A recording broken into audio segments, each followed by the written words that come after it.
नमस्कार। लोकतंत्र में विपक्ष का इतना महत्व होता है जितना एक इंसान को जीने के लिए सांसें। लेकिन विपक्ष के कुछ कर्तव्य भी होते हैं। जब कोई बाहरी परेशानी देश को मुश्किल में डाल दे, जैसे कि अभी चाइना और इंडिया के बीच चल रहा है, उस समय आपको बिना किसी शर्त के सरकार का साथ देना चाहिए और यही धर्म है उनका। लेकिन दोस्तों, इंडिया में पॉलिटिक्स छोड़ना बहुत ही मुश्किल होता है और विपक्ष के नेता कुछ समय बस इसीलिए सरकार के खिलाफ चले जाते हैं क्योंकि उन्हें उसका खिलाफ करना है। क्योंकि इलेक्शन में फायदा नहीं होगा अगर हम सपोर्ट ही करते रहे। पहले आप इस वीडियो को देखिए। भाई और बहनों, चीन ने हिंदुस्तान के शस्त्रहीन सैनिकों की हत्या करके एक बहुत बड़ा अपराध किया है। मैं पूछना चाहता हूँ, इन वीरों को बिना हथियार खतरे की ओर किसने भेजा और क्यों भेजा? कौन जिम्मेदार है? धन्यवाद। अब इस वीडियो में राहुल गांधी जी कहते हैं कि सेना बंदूक लेके नहीं गई थी।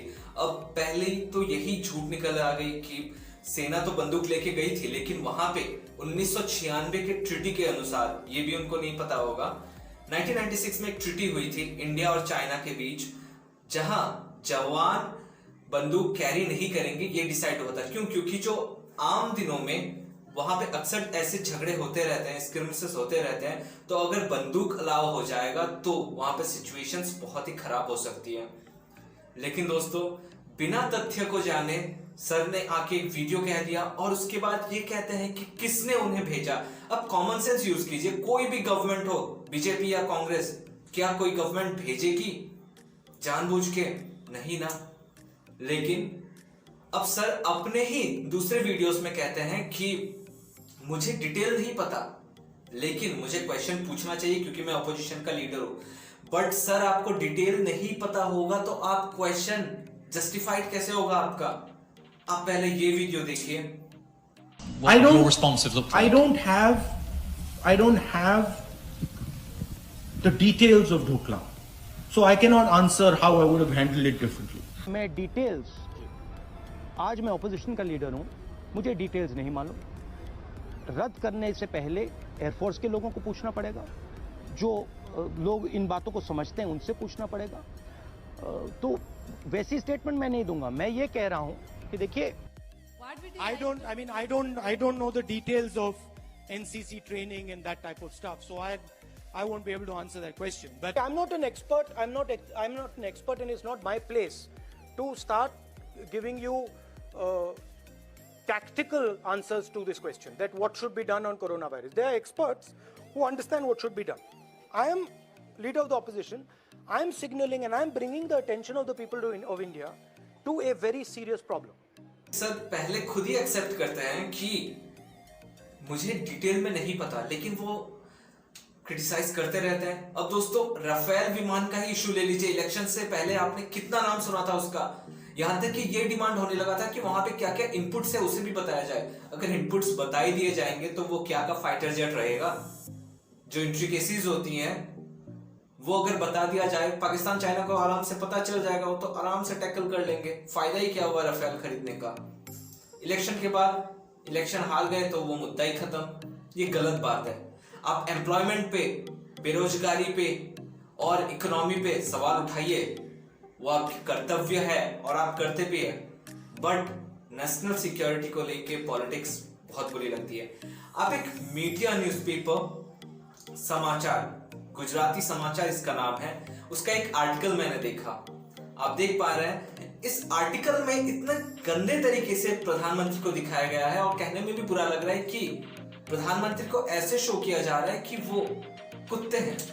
जी हाँ दोस्तों, आप आसन देख सकते हैं, जीभ निकाल के वो हाफ रहे हैं और मतलब ये दिखाया जा रहा है कि जब पाकिस्तान कुछ करता है तो हम बहुत ही खूंखार तरीके से मुंहतोड़ जवाब देते हैं, हम उसके पे अटैक कर देते हैं। लेकिन जब चाइना कुछ करता है तो हम आराम से 100 आसन में लेट जाते हैं।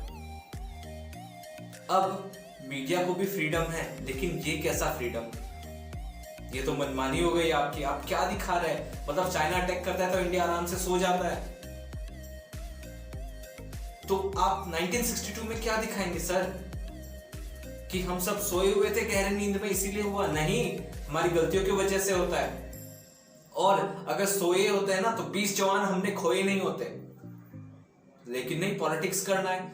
और मैं आपके माध्यम से जानना चाहूंगा कि ये जो प्रोपेगेंडा करने वाले होते हैं वो तो प्रोपेगेंडा करते रहेंगे, लेकिन ये जो मीडिया में रिपोर्ट्स आती हैं गलत और जो हम वीडियो शेयर कर देते हैं, क्या ये बेनिफिट नहीं पहुंचाती पाकिस्तान और चाइना को? प्लीज कमेंट में बताइएगा।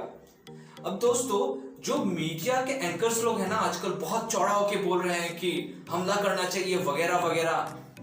टीआरपी आ रही है, उनका काम ही है ये करना, वो करते रहेंगे। लेकिन पुलवामा हमला जब हुआ था 14 फरवरी 2019 को, क्या उसके बाद एक भी रिपोर्टर गए उन 40 जवानों के घर में, एक भी बार उनका हालचाल पूछा? नहीं, वो नहीं करेंगे। लेकिन आपके और हमारे जैसे आम भारतीय ऐसा नहीं होते। और दोस्तों, उमेश सर का एग्जाम्पल बहुत अच्छा लगा मुझे देख के। वो बेंगलोर से दूसरी जगह जा रहे थे, वो एक म्यूजिशियन है और उनके कंसर्ट के सिलसिले में वो जा रहे थे।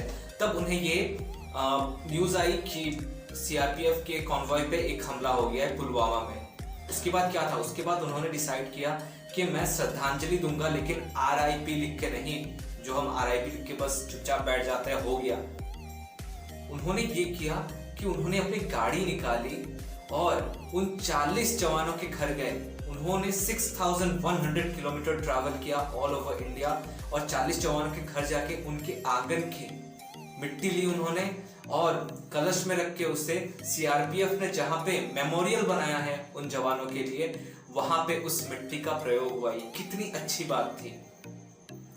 ये आप कह सकते हैं यही सच्चे हिंदुस्तानी होते हैं। जो आप मीडिया में रिपोर्ट्स में देखते रहते हैं वो अक्सर नहीं होता वैसे। उनको तो टीआरपी चाहिए, वो कहते हैं, पॉलिटिक्स करने वाले पॉलिटिक्स कर जाते हैं, बट जो सच्चे देशभक्त होंगे वो इन सबको फॉरवर्ड नहीं करेंगे।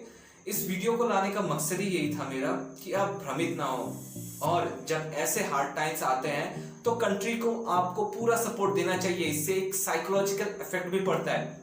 जैसे कुछ लोग बोलते हैं ना कि टिकटॉक बैन कर देने से, मेरे बैन करने से क्या होगा, या फिर गवर्नमेंट तो डायरेक्ट नहीं कर सकती। सर, कॉमन सेंस यूज कीजिए। किस बेसिस पे गवर्नमेंट डायरेक्ट बैन कर देगी?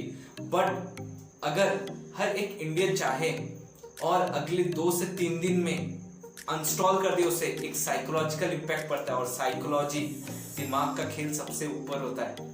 और साइकोलॉजिकल इम्पैक्ट अगर दिख जाएगा ना, अरे यार इंडिया तो पूरा एक साथ है, सब कनेक्टेड है और चाइना के अगेंस्ट है, अगर हम कुछ करेंगे तो सब लोग अगेंस्ट हो जाएंगे, तो ऑब्वियसली फर्क पड़ता है। धन्यवाद दोस्तों, खुश रहिए, खुशियां बांटते रहिए। जय हिंद।